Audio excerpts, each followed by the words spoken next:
Que se passe-t-il quand on tombe amoureux? Pourquoi cet état bouleverse-t-il autant notre être? Et que nous révèle-t-il de nos attachements passés, de nos blessures et de nos espoirs? Aujourd'hui, je reçois Boris Cyrulnik. Bonjour Boris. Bonjour Marc. Alors Boris Cyrulnik, je vous présente pour les quelques martiens qui ne vous connaîtraient pas encore. Vous êtes neurologue, psychiatre, psychanalyste. Vous êtes aussi un merveilleux conteur de l'âme humaine et vous avez su au fur et à mesure de vos ouvrages éclairer notre compréhension, notamment de la résilience, de l'attachement, de toute cette part invisible qui nous fait tenir debout. Vous êtes venu au micro de Pile Poule pour parler de votre livre Des âmes et des saisons, puis votre autre livre Le laboureur et le mangeur de vent, et vous revenez avec ce nouveau livre au titre, comme toujours aussi poétique qu'intrigant, Quand on tombe amoureux, on se relève attaché. Ce livre explore le mystère profond de l'amour, mais pas comme une simple émotion, comme un processus de transformation intérieure. Pour vous, Boris, l'amour, c'est un état émotionnel intense, souvent soudain, qui bouleverse le psychisme. C'est un élan, une passion, une sorte de vertige sensoriel et affectif qui peut naître rapidement, être fulgurant, quasi chimique. Vous parlez du rôle de l'ocytocine, de la dopamine, mais cet état n'est pas durable en soi, il va s'estomper, évoluer, se transformer, et l'attachement, en revanche, est un lien qui se construit avec le temps, qui est façonné par l'histoire personnelle de chacun, par les premières expériences affectives, par les blessures, par les carences ou les sécurités de l'enfance.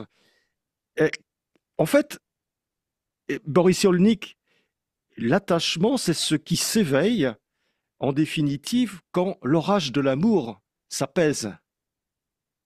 On peut dire ça comme ça, oui, mais l'amour nous rend, c'est une période hypersensible qui nous rend hyper attentifs à l'autre. Donc pendant ce moment amoureux, le coup de foudre, le coup, c'est tomber, on tombe amoureux, on ne tombe pas attaché. Et quand on tombe amoureux, on a une période où on apprend l'autre par cœur, c'est le cas de le dire. Et à ce moment-là, on tisse dans la vie quotidienne un autre lien affectif associé, complémentaire et pourtant neurologiquement opposé, l'attachement. C'est-à-dire que c'est associé et opposé. Alors beaucoup de gens ont du mal à comprendre cette phrase parce c'est un oxymore. Si vous prenez une planche et que vous voulez faire tenir la planche toute droite, elle va tomber. Si vous prenez deux planches dont les forces sont opposées et vous les mettez l'une contre l'autre, ça fait un toit, ça fait une petite tente, un abri sous lequel vous pouvez habiter. Donc ça veut dire que ces deux forces associées et opposées réalisent ce qu'on peut espérer de mieux, l'amour et l'attachement. Oui. Alors, faudrait qu'on revienne un instant sur la notion d'amour telle que vous la présentez, parce que euh, ça a l'air très naturel et pourtant on découvre des choses tout à fait extraordinaires sur l'idée de tomber amoureux. D'abord, il y a cette expression du langage courant qui finalement est assez révélatrice de la réalité physiologique, qui est tomber amoureux, comme si le sens commun avait pressenti ce qui se passait lorsqu'on tombait amoureux ou qu'on tombait en amour, comme disent les Québécois. Mais oui, c'est ça. C'est-à-dire qu'on a traduit avec des mots ce qu'on sentait. Et quand on tombe amoureux, c'est bien dit. on se promène, on est bien, et puis tout d'un coup, boum, elle arrive. C'est elle, c'est pas une autre. C'est le coup de foudre. Elle est merveilleuse. Mais tu la connais?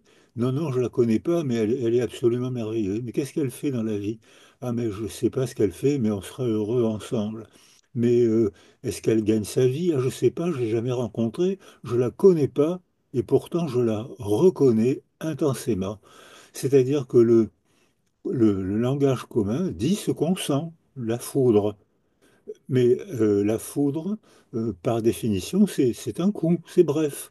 Alors, ça peut se relayer par une autre manière d'aimer, associée, attachée et opposée, ou alors ça peut s'éteindre, ce qu'on voit dans le coup de foudre. Quand j'étais praticien, j'avais beaucoup de patients qui étaient étonnés d'avoir été frappés par la foudre parce que ça n'avait pas tenu. C'était pas passé de la foudre amoureuse au tissage quotidien du lien de l'attachement, qui est une autre manière d'aimer, qui est peut-être plus profonde. C'est pas la même manière d'aimer. On, on va revenir sur ce lien d'attachement et sur la transformation, dans le meilleur des cas, mais pas toujours, de l'amour en attachement. Mais vous parlez à propos de l'amour, enfin de l'amour, du fait de tomber amoureux, vous parlez d'une mise à feu hormonale. C'est-à-dire que on a l'impression que quelque chose d'explosif se déclenche, qui est finalement d'ordre chimique, avec des circuits psychologiques qui sont tout à fait bouleversés. Mais oui, alors il y a forcément un déclencheur hormonal. La preuve, c'est que on ne tombe pas amoureux n'importe quand dans notre vie. On ne tombe pas en désir avant l'adolescence. C'est-à-dire qu'il y a forcément un substrat biologique. Euh, alors que l'attachement, c'est surtout un substrat relationnel qui modifie aussi le cerveau. Et donc, quand on tombe amoureux d'une image qui est inscrite au fond de nous, c'est l'image des 1000 premiers jours. Ce qui s'est inscrit, ce qui a circuité notre cerveau avant la parole, dans les années préverbales, euh, est mis à feu par la sensibilisation des hormones et la rencontre avec un homme, une femme qu'on ne connaissait pas et que pourtant on reconnaît intensément. C'est elle, boum, la foudre a frappé. Donc le langage courant dit ce qu'on sent, et ce qu'on sent, c'est circuité dans le cerveau. Et la neuroimagerie aujourd'hui rend photographie, film, qu'il s'agit de deux circuits cérébraux différents. Mais Maurice Cyrulnik, quand vous parlez de l'amour et du fait de tomber amoureux, on va reparler de l'attachement dans un instant. Mais quand vous parlez de l'amour, et vous faites donc dans ce livre, hein, Quand on tombe amoureux, on se relève attaché, aux éditions Odile Jacob, j'ai oublié de le dire. Quand on peut tomber amoureux, évidemment, d'une personne, d'un homme ou d'une femme, mais vous faites toute une analyse dans votre livre sur le fait qu'on peut aussi, du fait de cette inflammation hormonale, notamment des jeunes, tomber aussi amoureux d'une personnalité politique, d'une idéologie, d'une idée, voire d'un système de pensée. Ça, c'est très étonnant. Alors, non, c'est pas étonnant. Depuis le 19e siècle, Freud, associé au sociologue, dit que quand une foule tombe amoureuse de son chef, c'est exactement le même processus que quand un homme ou une femme tombe amoureux, amoureuse de son partenaire. Et la neuroimagerie confirme que Freud, qui était neurologue, certains croient que Freud était psychanalyste, hein, alors que Freud était neurologue, et Lacan aussi d'ailleurs. Et pourtant, il constate que le processus dans une foule est le même que la folie amoureuse. C'est une expression de Winnicott, hein. La folie amoureuse, on peut très bien, on est coupé de la réalité. C'est-à-dire qu'on tombe amoureux d'un chef qu'on ne connaît pas. et qui est souvent particulièrement minable. On voit que tous les dictateurs ont provoqué l'amour des foules qui perdaient la conscience d'elles-mêmes. Ce chef est merveilleux. Hitler a provoqué des amours incroyables. J'ai connu un vieux monsieur qui n'est plus sur Terre actuellement, et ce vieux monsieur était un Français militaire qui avait eu l'occasion de côtoyer Hitler. Et il me disait que la voiture d'Hitler passait, les gens savaient que dans la voiture il y avait Hitler, ils entraient en transe et parfois perdaient connaissance. C'est-à-dire que et c'était un amour fou. Staline a provoqué aussi l'amour fou. Les gens pleuraient. Mao a provoqué l'amour fou. Tous les dictateurs provoquent, je souligne, un amour fou. C'est-à-dire que l'amour nous a coupés de la réalité, alors que l'attachement, au contraire, nous inscrit dans le lien, nous inscrit dans le quotidien, et on tisse au quotidien une profonde manière d'aimer, mais c'est moins spectaculaire que l'amour fou. Mais l'amour pour une idéologie ou pour une cause, hein, on avait dit il peut y avoir l'amour d'une religion, l'amour pour une cause, pour l'islamisme, pour d'autres choses. Mais par exemple, prenons l'exemple de l'amour que suscite un dictateur, prenons l'exemple de Staline, c'est contrairement à l'amour individuel et ça, c'est une question que je voudrais vous poser. C'est un amour qui peut durer tout le temps que le dictateur est au pouvoir ou est visible ou est présent, alors que l'amour lui-même, c'est une espèce d'inflammation qui, avec le temps, se dissipe. Alors, l'amour pour un dictateur dure tant que durent les récits, c'est-à-dire tant que dure le langage totalitaire. Staline est merveilleux, Hitler est merveilleux. Faut pas oublier que Hitler promettait 1000 ans de bonheur et il donnait la solution. Et tout le monde répétait, même des gens intelligents. Quand j'entends dire que les Allemands étaient des barbares, c'est faux. C'était le peuple le plus cultivé d'Occident. Ils nous ont donné des philosophes, des mathématiciens, des musiciens. C'était le peuple le plus cultivé. Et chez eux qu'a surgi un des plus grands crimes de tous les temps.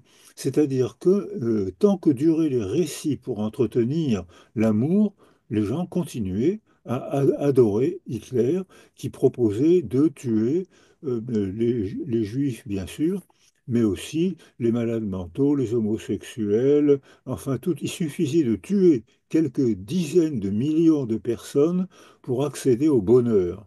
Donc cet amour fou, je souligne, hein, c'est pas l'amour que vous avez souligné vous, hein. L'amour que vous soulignez vous, on tombe amoureux de quelqu'un qui nous touche profondément et qui nous permet d'apprendre l'autre par cœur. Je suis tellement sensible à l'autre que je deviens sensible au moindre de ces petits signes. Et quand je vois qu'elle sourit en clignant les yeux, je sais qu'elle s'ennuie. Personne n'a compris. Moi, j'ai compris parce que j'ai été amoureux d'elle et que je perçois ces minuscules petits signes. Alors là, ça ne dépend pas des récits, ça dépend de l'amour que j'ai ressenti, senti, un sentiment que j'ai ressenti pour elle.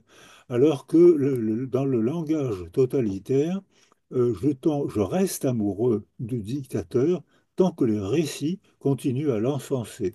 C'est ce qu'on voit actuellement revenir sur la planète avec des gens qui ne veulent rien entendre des raisonnements rationnels. Ils continuent à se soumettre à des récits coupés de la réalité qui entretiennent leur amour fou pour un dictateur. S'il n'y avait pas cet amour fou au Proche-Orient, il n'y aurait pas eu une guerre. C'est-à-dire que si au Proche-Orient on avait pu critiquer le Hamas actuellement, vous serez d'accord avec moi, on ne peut pas discuter avec lui.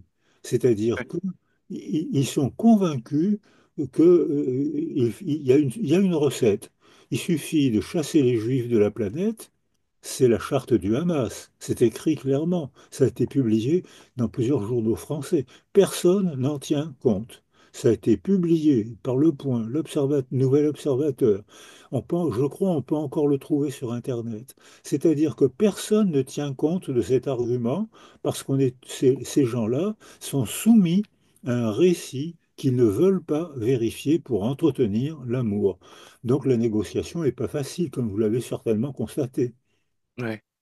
Ce sont des mécanismes qui sont effectivement étonnants, le fait qu'on puisse finalement être amoureux d'une idéologie. Alors, ça, Boris Cyrulnik, évidemment, c'est très différent de l'attachement qui est au centre de votre livre, et d'une certaine façon au centre de votre œuvre d'ailleurs. Cette notion d'attachement qui est, elle, profondément ancrée dans le temps, profondément ancrée dans les relations, profondément ancrée dans l'amour sous toutes ses formes.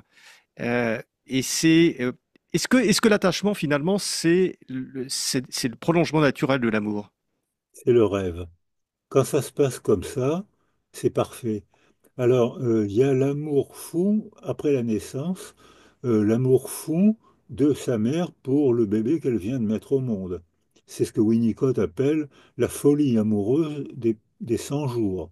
Ça dure plus longtemps, mais au moment où les mères sont émerveillées de l'être vivant, du petit humain qu'elles viennent de mettre au monde, elles sont hyper attentives, comme chez les adultes. Un jour, je passais dans un service de prématurés et un bébé s'est mis à pleurer et la mère a dit, il s'est encore coincé la tête dans les barreaux de la et on traverse le couloir et en effet, le cri avait pris une forme particulière que seule la mère pouvait décoder. Donc quand je dis cette hyperattention à l'autre fait qu'elle percevait ce que les autres ne percevaient pas.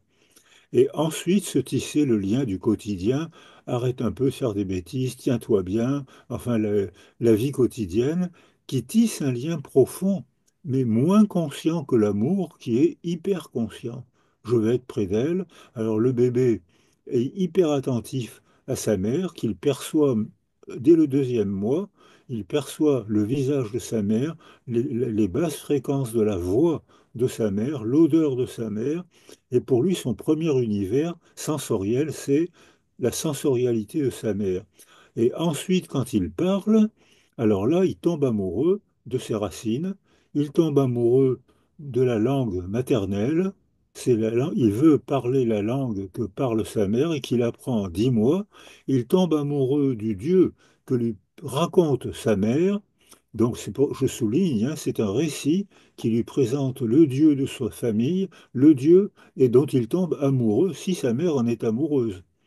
Alors là, on voit une transmission et là, c'est la transmission par les récits. C'est pas la transmission par le corps. Je disais tout à l'heure, les basses fréquences de la voix, l'odeur, la brillance des yeux. Et on fait pour un récit ce qu'on a fait à la naissance pour le corps de l'autre. Et on voit que ce sont les mêmes circuits cérébraux qui sont activés. Odile Jacob a publié en anglais Itzhak Fried, qui travaille à Tel Aviv. Et j'ai eu l'occasion de travailler à Tel Aviv avec Shaul Harel et Sam Tiano, qui montrent que ce sont les mêmes circuits qui s'active, que ce soit le corps de notre mère ou que ce soit les récits de notre mère. Un récit, ça provoque une émotion, un émerveillement, une colère, une angoisse, une paranoïa. Enfin, ça provoque un réel sentiment qu'on éprouve.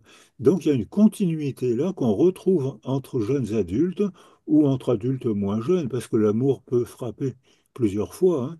Donc ça pose des problèmes. C'est parce que quand l'amour frappe à nouveau, alors qu'avec un premier amour, on avait fait une première famille, hein, c'est pas facile à gérer. Et donc là, ça Oui. explique.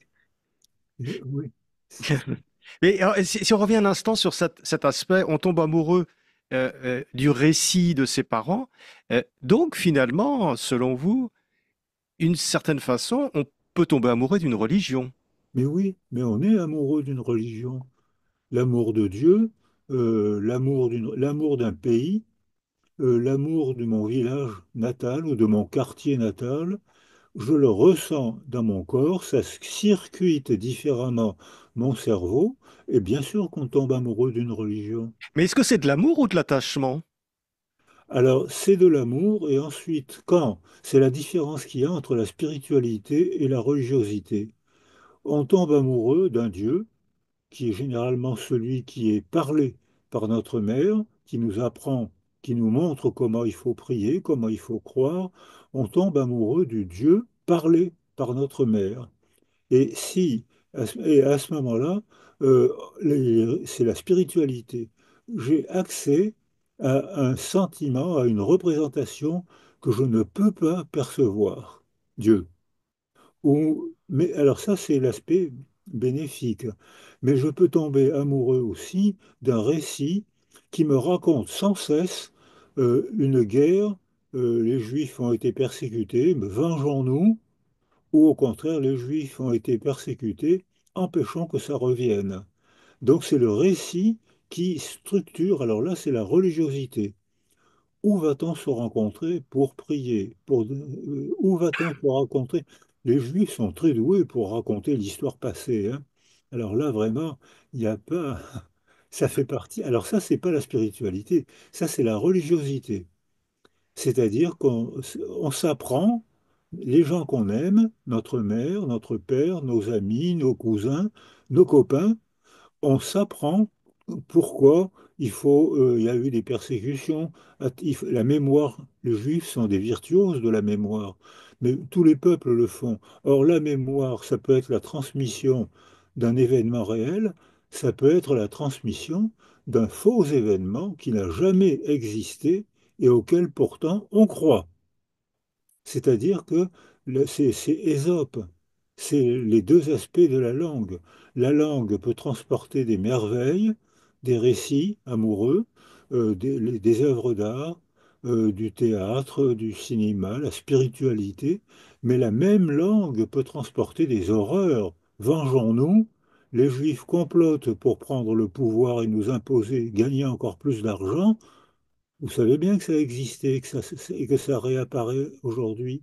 C'est un récit coupé de la réalité auquel beaucoup de gens croient. Mais ça, c'est pas la spiritualité. Ça, c'est les fausses croyances. Or, tous les régimes totalitaires organisent des mises en scène théâtrales. Ce que je viens de dire, je le souligne, des mises en scène théâtrales qui bouleversent émotionnellement les gens, qui déclenchent un sentiment d'amour, et on voit que les nazis faisaient des mises en scène très belles. Leni Riefenstahl faisait des films magnifiques où on glorifiait des jeunes gens blonds parce que les blonds étaient de la race supérieure. Ça a été dit, vous le savez bien. Beaucoup de gens ont cru à ces bêtises incroyables et ça a joué un grand rôle dans le déclenchement de la Deuxième Guerre mondiale. Un récit coupé de la réalité a galvanisé des gens, a provoqué des sentiments d'amour. Les gens perdaient la tête quand Hitler apparaissait. Ils perdaient la tête. Mais comment est-ce qu'il faut réagir à un récit dont les gens tombent amoureux et qui peut être totalement délirant? Est-ce qu'il faut réagir par un autre récit? Parce qu'on a l'impression que mettre les gens qui sont amoureux d'un récit, d'un dictateur, devant la réalité, on en a des exemples récents, des exemples quotidiens, les mettre devant la réalité en disant mais ce n'est pas vrai, ça n'existe pas, c'est faux, ça ne touche pas Mais oui, ce sentiment et finalement, ça ne peut faire presque que le renforcer, mais oui. ce récit délirant, ce récit délirant. Et mais oui, exactement. C'est-à-dire qu'effectivement, on ne peut pas argumenter rationnellement avec des gens qui ont des croyances coupées de la réalité. Croyances coupées de la réalité, c'est la définition du délire. D privatif, lira, le sillon sur le sol. Il n'est pas nécessaire d'être psychotique pour délirer. Je connais beaucoup de gens qui ne sont pas psychotiques, qui sont normalement névrotiques et qui racontent des choses délirantes, coupées de la réalité. Alors, là, on ne peut pas argumenter. Ils croient pas, ça n'entre pas, ça ne modifiera pas leur cerveau. En revanche, dans l'éducation, on peut faire une éducation à l'empathie. On peut dire, tu es musulman, c'est tout à fait respectable, voilà l'histoire de l'islam, elle est parfois belle, parfois cruelle, on peut dire ça de toutes les croyances, hein, c'est Ésope. Mais les enfants, il faut qu'on t'apprenne par le théâtre, par la littérature, Quand tu es en cours de développement, tu as raison d'être musulman, mais tu dois apprendre qu'il y a d'autres représentations impossibles à percevoir, d'autres dieux, d'autres histoires qui sont aussi intéressantes et respectables que la tienne. Et là, je pense que là, c'est l'éducation à l'empathie par l'art. Euh, on ne peut pas faire du face-à-face, comme vous l'avez dit, parce que les arguments rationnels ne marchent pas. On peut pas, mais on peut très bien aller au cinéma. Est-ce que vous avez vu Persépolis, le dessin animé de Satrapi, je crois, elle s'appelait Satrapi, la metteuse en scène. Je savais que j'ai des amis iraniens, des amies femmes iraniennes. Je, je dirige une thèse d'une petite iranienne qui a dû fuir son pays et qui maintenant est devenue française et fait une thèse en France. Elle me raconte que dans sa propre famille, quand s'est demandé si c'était un crime de montrer ses cheveux, elle a commencé à mettre son foulard en arrière. Sa mère a vécu ça comme un blasphème et ça a déchiré la famille. C'est-à-dire que là, il n'y a pas, comme vous l'avez dit, il n'y a pas d'argument.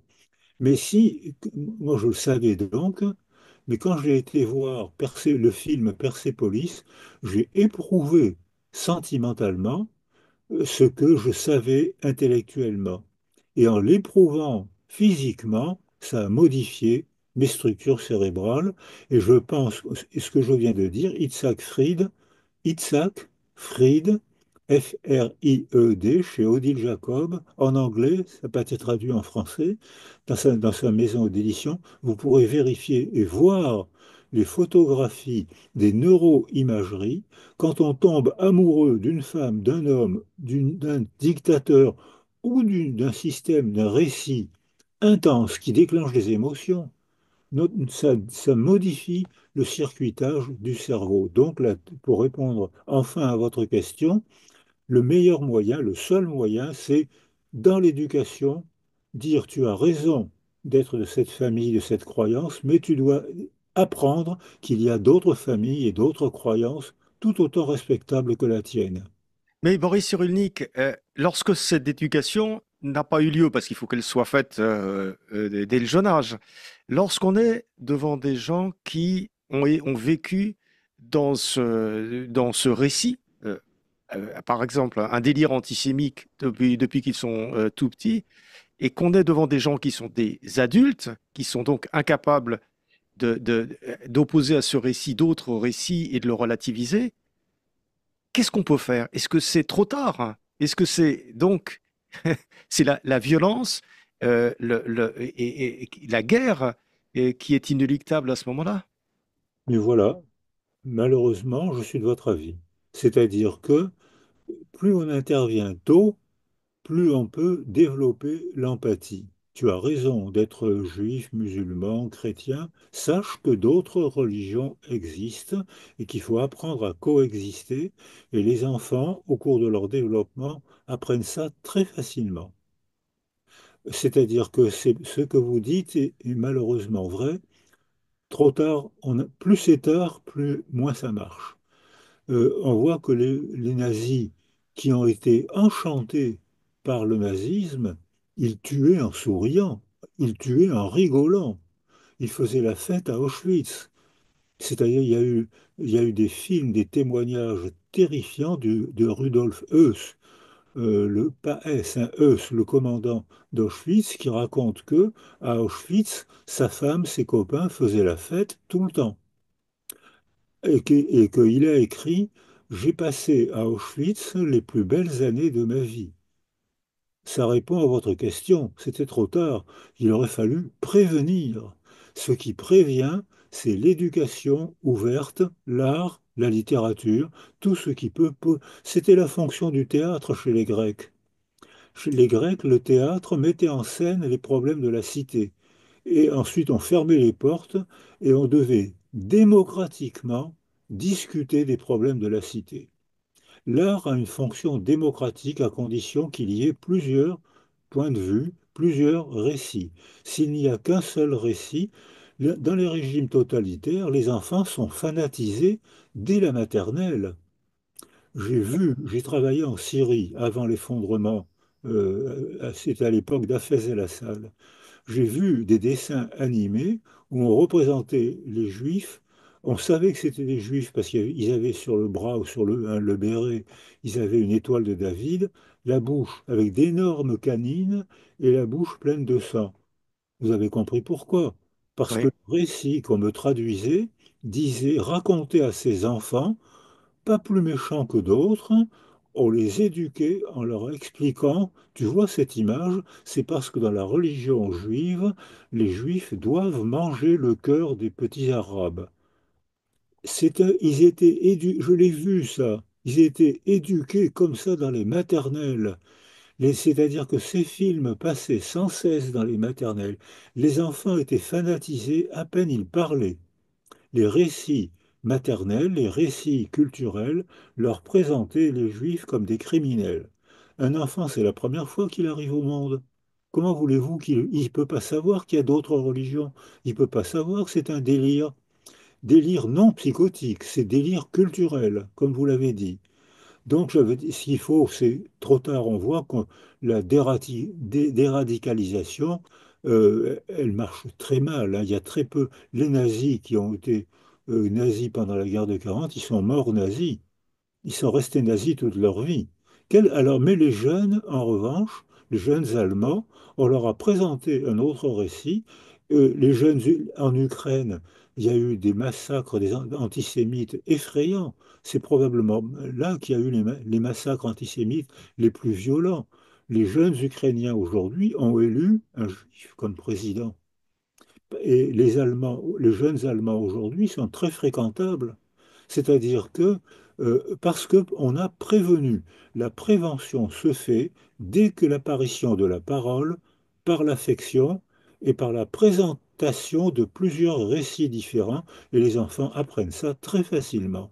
Mais alors là, dans le cas de l'Allemagne, de l'Ukraine, on est passé, on a pivoté, si je peux dire, sur des récits complètement différents et contraires aux récits de leurs parents, parce qu'il y a eu une catastrophe, parce qu'il y a eu la Shoah, parce qu'il y a eu la guerre, parce qu'en Ukraine, il y a eu la guerre et les persécutions. Donc là, il y a eu un événement dramatique. Quand il n'y a pas d'événement dramatique de ce type-là, euh, comment une société peut-elle pivoter, excusez-moi, vers un récit euh, plus tolérant et plus ouvert?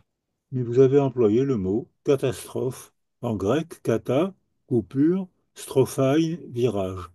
Chaque fois qu'il y a une catastrophe climatique, culturelle, la guerre, la famine, on est contraint à se reposer les questions fondamentales et on est contraint à mettre au point d'autres récits. Et c'est là que se met en place la prévention auprès des enfants. Et là, on peut, comme vous l'avez dit, pivoter.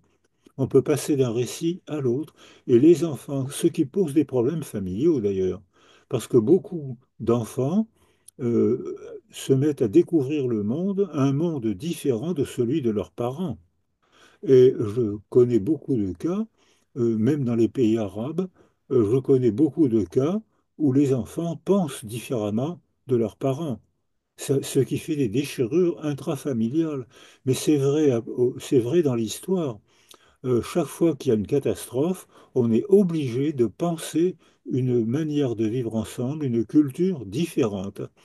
Je prends toujours comme... Il y a deux exemples. Le climat a toujours changé. Et parfois, on a trouvé des graines de palmier au Groenland. Ça veut dire que il y a je ne sais pas combien de centaines de milliers d'années, ou probablement même de millions d'années, la Terre tourne, mais elle tourne comme une toupie. C'est-à-dire qu'elle tourne en s'inclinant. Donc, il y a un moment où le Groenland, il y avait des palmiers, il y avait des animaux énormes. C'est-à-dire qu'il faisait chaud au Groenland. Et puis ensuite, elle a basculé comme une toupie déséquilibrée, elle a passé au froid. Et quand le froid apparaît, les plantes disparaissent, les animaux fragiles ne supportent pas le froid, disparaissent, et il a fallu à ce moment-là que les hommes inventent des techniques pour ne pas mourir, les armes. Il a fallu tuer pour ne pas mourir. Il a fallu tuer des animaux 10 fois, 100 fois plus forts que nous pour que nous, on puisse ne pas mourir en tuant et en mangeant ces animaux. Donc, l'autre exemple, c'est l'épidémie de 1348, les pestes régulières, qui, après chaque peste, il y a un changement culturel. Or, nous, on a eu la peste, le virus. Il y avait déjà une fragilisation sociale, le système commençait déjà à mal marcher, le virus l'a complètement effondré. Et on voit qu'actuellement, il n'y a jamais eu autant de dépression, il n'y a jamais eu autant d'angoisse, et qu'il faut réinventer une autre culture. Et là, il y a un récit, ou bien on va mettre en place un récit démocratique, ou bien on va être séduit par par un récit dictatorial. Et quand on est anxieux, on se laisse facilement escroquer par un escroc culturel qui est un sauveur et qui nous dit votez pour moi, je sais d'où vient le mal. Et j'ai côtoyé René Girard, Freud, Lévi-Strauss qui disent la même chose. Je désigne celui par qui le malheur arrive, c'est l'étranger, le juif, les sorcières. Et aujourd'hui, on voit se remettre en place les mêmes boucs émissaires. Oui. L'étranger, chassons les étrangers et tout ira mieux. Les Juifs, ils recommencent à comploter pour prendre le pouvoir et gagner encore plus d'argent. Et les sorcières, il y a des femmes malveillantes qu'il faudra mettre en prison ou chasser. On revoit, ou faire, même si on peut, un bûcher. On voit réapparaître des pogroms. Le 7 octobre, c'est quand même un pogrom stupéfiant, terrifiant. Donc, on voit réapparaître les mêmes processus qu'après chaque catastrophe ont provoqué au Moyen Âge des changements culturels. Oui. Alors, ce qu'on voit aussi très bien, vous en parlez dans votre livre, hein, Boris Cyrulnik, quand on tombe amoureux, on se relève attaché. Euh, vous faites un certain nombre de paraboles et de digressions sur ces aspects, et notamment le discours de le discours justement qui est pluraliste, dont vous parliez, le discours éducatif qui consiste à mettre les choses en relativité est quand même quelque part beaucoup moins fort, beaucoup moins prégnant que le discours qui désigne une causalité unique qui est finalement beaucoup plus facile à adopter, beaucoup plus simple, beaucoup plus reposant d'une certaine façon. Mais oui, vous avez donné la réponse à votre question. C'est la pensée paresseuse, c'est-à-dire qu'on se laisse facilement séduire par un récit dictatorial. On n'a pas à lire, on n'a pas à réfléchir, on n'a pas à voyager. Il suffit de réciter. Et on voit actuellement, ça devient, comme vous l'avez dit tout à l'heure, ça devient difficile de discuter, d'argumenter avec ces gens, puisqu'ils n'emploient que des slogans. Et le slogan apporte un énorme bénéfice, on se sent soutenu, on dit la même chose tous ensemble, on est frères, on est fort, on se sent fort, sauf que on arrête de penser. On ne peut pas discuter. Et c'est un énorme bénéfice que j'appelle la pensée paresseuse. Alors, je voudrais qu'on revienne, Boris Cyrulnik, un instant sur je dirais, le couple amour-attachement. Euh, Là, de façon plus individuelle. On passe, donc, vous dites, dans le meilleur des cas, de l'amour, qui est une sorte de délire qui nous éloigne de la réalité, des délires très agréables, mais d'une certaine façon qui nous éloigne de la réalité, à l'attachement, qui est au contraire une hyper-acuité à la réalité. Alors, c'est compliqué parce qu'il y a tout un arc qu'il faut parcourir quand on veut passer de l'amour à l'attachement, qui est depuis une vision complètement éthérée, idéaliste, vers une vision hyper proche du réel, qui est celui de l'attachement. Donc, c'est pas facile finalement, et ça demande un certain temps et peut-être des efforts de passer de l'amour à l'attachement. Mais alors oui, c'est pas facile. C'est un lien qui se tisse au quotidien. Mais là, on est un peu responsable de nos choix. On peut décider, on est tombé amoureux, c'est la fée la plus merveilleuse qui soit, on ne pourra jamais être malheureux avec elle. On le dit, avant toute expérience. On le dit parce qu'on le rêve, parce qu'on l'espère. Et ensuite, on, la société nous marie. Le mariage, on donnait les femmes. Les juifs, comme tout le monde, toutes les cultures, ont donné les femmes pour faire de la société. Et notamment donné leur ventre pour mettre au monde des garçons, de préférence à des filles, pour faire la guerre ou pour travailler 15 heures par jour au fond des mines. J'ai été médecin au chantier naval de la Seine. Eh bien, j'avais des patients qui ne voyaient la lumière du jour que 2 mois par an. Ils rampaient, ils passaient leur vie à ramper, soit dans les mines de Gardanne, soit dans les tubes des grands bateaux que faisaient les chantiers navals. C'est-à-dire que les hommes étaient encensés, héroïsés, c'est-à-dire sacrifiés. Et les femmes étaient entravées parce que ce qui comptait, c'était pas ce qu'elles pensaient, ce qui comptait, c'était comment elles allaient servir un homme et mettre au monde des garçons, de préférence à des filles. On a fait 200 ou 300 000 ans avec ces préceptes, ces principes que je viens de vous proposer. Ouais, Et puis depuis quelques générations seulement, en Occident, les femmes décident qu'elles veulent devenir des personnes. Si ce n'est pas une révolution culturelle, c'est une révolution anthropologique énorme. C'est sûrement la première fois dans l'histoire humaine que les femmes peuvent tenter l'aventure de la personne. Donc, alors là, on voit, ça pose des débats absolument fondamentaux et absolument passionnants. C'est une révolution anthropologique. Qu'est-ce qu'on va en faire? La pensée paresseuse, c'est le retour à la dictature, parce que on n'a pas d'effort à faire. Et vous avez sûrement remarqué qu'aujourd'hui sur la planète, un très grand nombre de dictateurs viennent d'être élus démocratiquement. Un peuple anxieux, un peuple désorganisé vote pour un dictateur. On peut faire une liste, si vous voulez, actuellement. Alors, c'est pas encore vraiment des dictateurs, quoique il y a des pays où c'est vraiment des dictatures, hein. non, mais les dictateurs, en général, ont été élus aussi démocratiquement. C'est le cas Oui, de Mussolini, c'est le cas d'Hitler, c'est le cas de mais beaucoup, bien sûr. beaucoup d'autres dictateurs. Mais bien sûr, Hitler a été effectivement élu démocratiquement. Il a pas eu la majorité, mais il a été élu par un système démocratique. Et ensuite, il est devenu dictateur incroyable. Mais Mm. ça, c'est la règle. Actuellement, il y a des régimes autoritaires, on va dire comme ça, des régimes autoritaires qui sont élus et qui, en quelques mois, dérivent vers la dictature très rapidement, parce que c'est la pensée paresseuse et surtout, c'est la pensée qui enthousiasme. Oui, Le bien sûr. Dieu intérieur.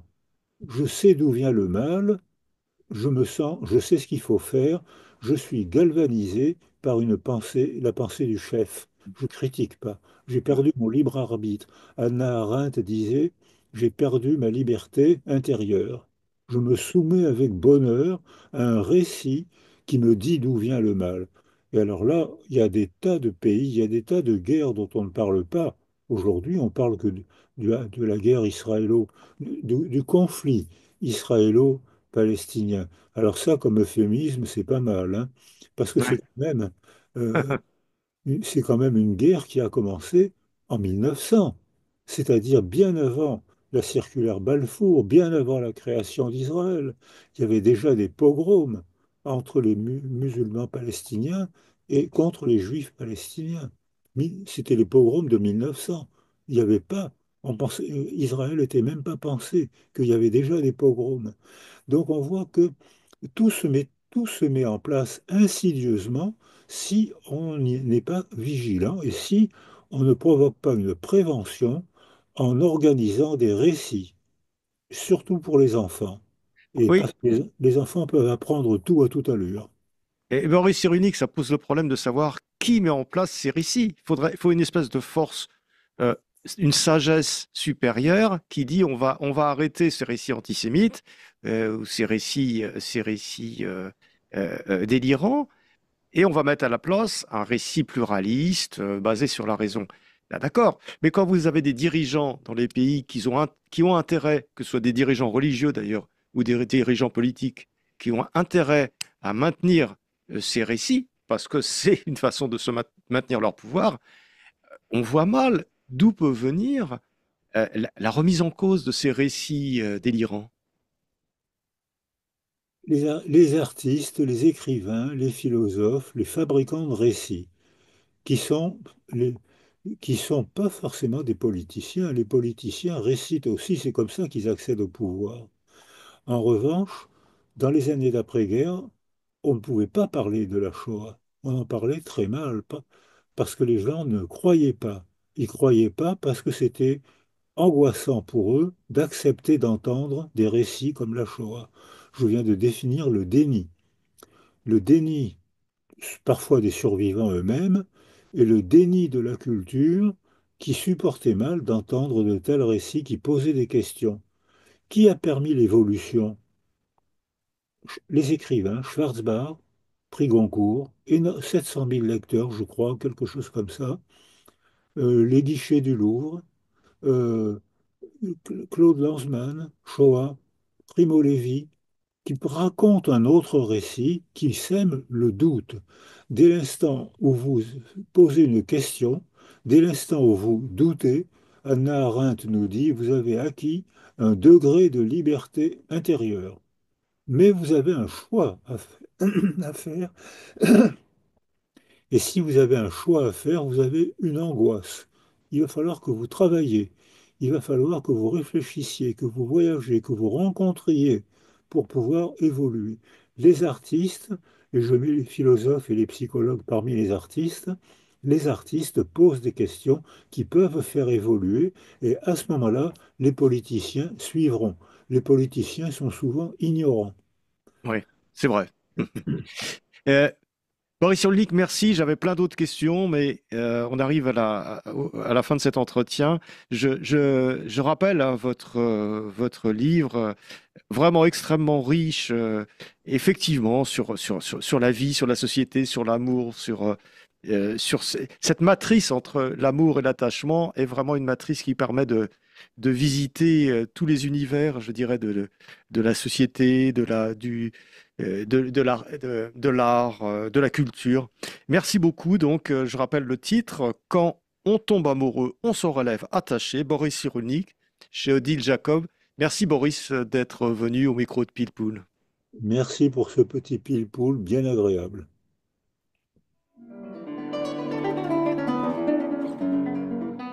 C'était Pilpoul, une émission de Marc Wielinski, que vous pouvez retrouver en podcast sur le site de Radio RCJ et sur les différentes plateformes, ainsi que sur YouTube. À dimanche prochain, 13 h.